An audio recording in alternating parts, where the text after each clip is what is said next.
My name is Sarah, and 5 years ago, I made the best decision of my life. I adopted my daughter, Lily. She was 6, with big brown eyes and a shy smile that could melt the coldest heart.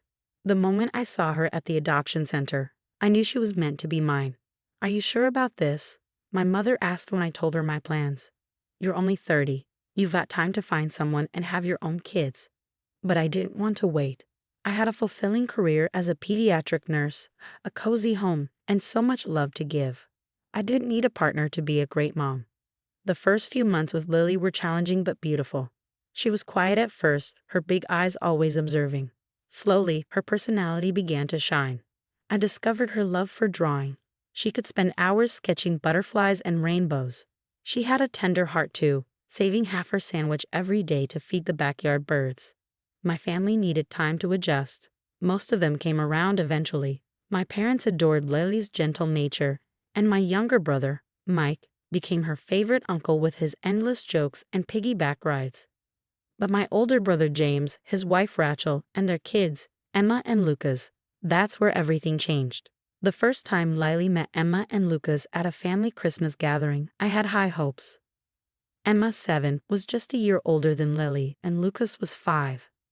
I imagined them becoming close, giving Lily the siblings she'd never had. But Rachel's reaction crushed that dream instantly. Oh, she said, looking Lily up and down. So this is the adopted one. The word dripped with disdain. Lily's hand tightened in mine. This is your cousin Lily, I corrected firmly, but Rachel was already calling her kids to meet their new cousin, complete with air quotes. From then on, Emma and Lucas excluded Lily at every turn, running off when she tried to join their games, whispering and pointing during dinner. I confronted James, but he dismissed me. Kids will be kids, Sarah. Don't overreact. Rachel was worse. What do you expect? They're real cousins, not some stranger's unwanted child, she said within earshot of Lily. I started limiting visits, focusing on building a safe, loving environment at home. Lily began to blossom again, excelling in school, making friends, and filling our days with laughter and art. Life felt perfect. Until James and Rachel moved into our school district. Isn't it wonderful? My mom gushed. Now the cousins can all go to school together. My stomach sank. Lily had finally found her footing in 3rd grade, but now Emma would be in her class, and Lucas would be just a grade below. At first, everything seemed fine. Lily came home with her usual stories and art projects. But soon she started eating less, struggling to sleep, and waking from nightmares, crying out, "Mama, don't leave me."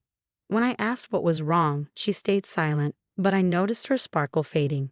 It wasn't until Maria, her best friend's mom, called me that I learned the truth. Sarah, Maria began hesitantly, I thought you should know, Sophia came home crying today. Emma and Lucas told everyone Lily isn't really part of your family, that she's just a charity case. I felt like I'd been punched. They said that. There's more. Emma's been spreading lies, telling kids Lily's real parents were criminals, and Lucas convinced the class not to play with her. Sophia's heartbroken, but Emma threatened her if she didn't go along. That night, as I watched Lily silently push food around her plate, I couldn't stay quiet. Lily Flower, I said gently, using her special nickname, is everything okay at school? You can tell me anything. Her big brown eyes brimmed with tears. Emma says you're not my real mom. She says you'll give me back when you get tired of me, like my first parents did. I pulled her into my arms, heartbroken and furious.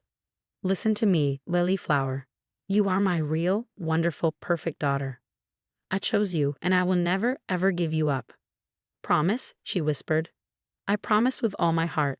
That night, after Lily fell asleep, I tried calling James and Rachel, but neither answered. Fine. If they wouldn't face me over the phone, I confront them in person. The next morning, after dropping Lily off early for art club, I made a decision. This cruelty ends today. What I didn't know was that the situation was about to spiral further out of control, and a shocking revelation from the school's security cameras would tear our family apart. That morning felt endless. My hands moved through the motions of work, checking vitals, administering meds, but my mind was elsewhere, replaying Mrs. Martinez's email over and over. What had happened to Lily? What could be so serious they needed me to come in? When I arrived at Cedar Elementary, my stomach churned as I parked. Kids laughed and shouted on the playground, but all I could think about was Lily. Was she okay? My knuckles were white on the steering wheel. Then I saw Rachel's SUV pulling in. Of course, they'd been called too. Mrs. Martinez's office felt claustrophobic with the five of us squeezed inside. Me, Rachel, James, Mrs. Martinez, and Ms. Chen, the school counselor. The air was heavy, the tension so thick it pressed down on my chest.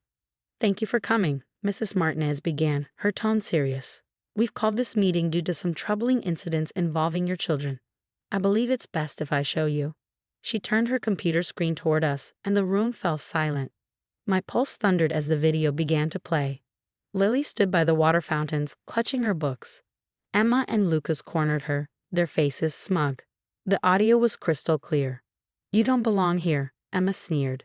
"My mom says you're not really our cousin. You're just some random kid Aunt Sarah felt sorry for." Lucas chimed in, "Yeah, my mom says your real parents didn't even want you. That's why you got dumped." Lily shrank against the wall, her voice barely audible. "That's not true. My mama loves me." "She's not your real mama," Emma snapped. "My mom says she's just pretending, and when she has real kids, she'll give you back." My heart broke watching Lily's little shoulders hunch under the weight of their cruelty. Then Emma knocked Lily's books out of her hands, and Lucas dumped water on her homework. But what made my blood run cold was the figure standing just out of sight. Rachel. She was there, watching, smirking. When Emma and Lucas finally walked off, Rachel stepped into view, her face void of concern. She didn't scold her kids. She didn't check on Lily. She simply ushered Emma and Lucas toward their classroom like nothing had happened. Mrs. Martinez paused the video. "This is just one incident," she said quietly. "There have been others, but this is particularly troubling." Ms. Chen opened a file. "Teachers and parents have reported ongoing bullying, much of it involving Emma and Lucas, and much of it appears to be influenced by adult behavior." Her eyes flicked toward Rachel. Rachel bristled. "This is ridiculous. They're just kids. Kids tease. It's normal." "Normal?" I said, my voice trembling with anger. "You stood there and let your kids humiliate mine. You encouraged them." Rachel rolled her eyes. "Oh please, this is all being blown out of proportion. Maybe if you hadn't forced Lily into a family she doesn't belong in, we wouldn't be having this conversation." I couldn't believe what I was hearing. "Forced? She's my daughter." "She's not really part of this family," Rachel snapped. "Blood matters, Sarah. My children know that. That's why they're confused. You've been pretending she's something she's not, and now you're upset they see through it." I stood my chair scraping loudly against the floor. "Lily is my daughter. She's more a part of this family than you'll ever be." "Enough," Mrs. Martinez interrupted, her voice sharp. "Mrs. Peterson, this behavior, both from your children and from you, is unacceptable. Emma and Lucas will be suspended for 2 weeks. Additionally, we're requiring counseling before they return. If this continues, there will be further consequences, including possible expulsion." Rachel shot to her feet. "This is absurd. You're punishing my children for speaking the truth. They've done nothing wrong." "Rachel, stop," James said softly. He was pale, his eyes glued to the paused video on the screen. I didn't know it was this bad." "Don't you dare side with her," Rachel hissed, jabbing a finger in my direction. "This is her fault. She brought that girl into our family. She's the problem." "No," James said, his voice firmer now. "The problem is us. What we've let happen." Mrs. Martinez continued, "We're also required to report this to family services. This type of targeted harassment, especially toward an adopted child, raises serious concerns." Rachel's face flushed an angry red. "James, are you hearing this? They're treating us like criminals." But James didn't respond. He just shook his head, looking defeated. As the meeting ended, Rachel stormed out, dragging James with her. I followed a few steps behind, my heart heavy. Passing her SUV, I heard her voice through the open window. "This isn't fair," she wailed. "She's not even real family. My kids shouldn't have to compete with some charity case." James said something I couldn't hear, but it didn't matter. I'd heard enough. That night, as I sat by Lily's bed, watching her sleep, I made a promise to myself. This wasn't over. Not even close. Rachel wanted to pretend Lily didn't belong. Fine. I'd show her exactly how wrong she was. Because what Rachel didn't know was that this wasn't the only recording. And what came next would ensure she never hurt my daughter again. That evening, I picked Lily up from Maria's house, where she'd spent the afternoon playing with Sophia. The moment she saw me, she ran into my arms, her laughter bubbling up like music. "Can Sophia come over tomorrow, Ma? Her mom says it's okay," she asked, her eyes bright with hope. For a moment, I let myself savor the sight of her happiness, silently thanking Maria and Sophia for being the safe harbor my daughter needed. "Of course, baby," I said with a smile. "But first, we need to talk about something important." At home, I sat Lily down on the couch, holding her small hands in mine. I explained as gently as I could about the video from school and the consequences Emma and Lucas would face. "They won't be in school for a while," I said. "They're going to learn why what they did was wrong." Lily's expression grew serious. After a pause, she looked up at me and asked in a small, uncertain voice, "Is it because I'm adopted? Is that why they don't want me in the family?" The words hit me like a punch to the chest. I swallowed hard, then reached for my phone and opened a video I'd taken years ago, right after the adoption was finalized. It showed 6-year-old Lily sitting in my lap as I read her favorite story. Her laughter was infectious, her smile brighter than the sun. "See this?" I said, holding the phone where she could see it. "This was the day you became mine forever. Not because I had to, but because I chose to. Because I loved you the moment I saw you, and I've loved you more every day since." She leaned into me, watching the video with wide eyes. "We look happy," she whispered. "We are happy," I said firmly, "and we don't need anyone else's approval to be a family." The next morning, my mother called again, insisting on a family dinner. This time, I agreed, but only because I had something they all needed to see. That evening, we gathered at my parents' house. Rachel sat with her children, playing the victim, while James avoided my gaze, looking like he'd rather be anywhere else. My parents kept trying to mediate, urging us to move past this misunderstanding. Before anyone could launch into their rehearsed speeches about family unity, I stood up and connected my phone to the TV. "Since we're all here to talk about family," I said, my voice steady, "let's watch something that sheds some light on what that word really means." The video began playing, footage from my home security camera, taken 3 months ago. It showed Rachel arriving at my house when she knew I was at work. She let herself in with the spare key she claimed was for emergencies. In the video, she walked through the house with Lily, pointing at the photos on the walls. "See these?" Rachel's voice came through the speakers, cold and cutting.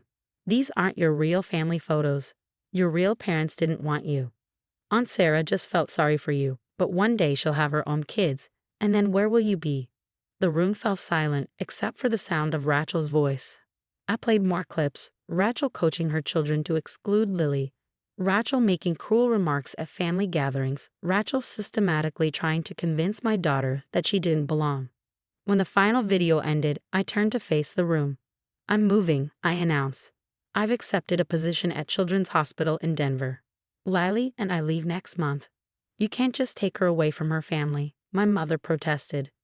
"Family?" I said, my voice sharp with disbelief. "You all sat here and let Rachel and her kids torment my daughter. You made excuses, called it a misunderstanding. Well, guess what? We don't need this kind of family."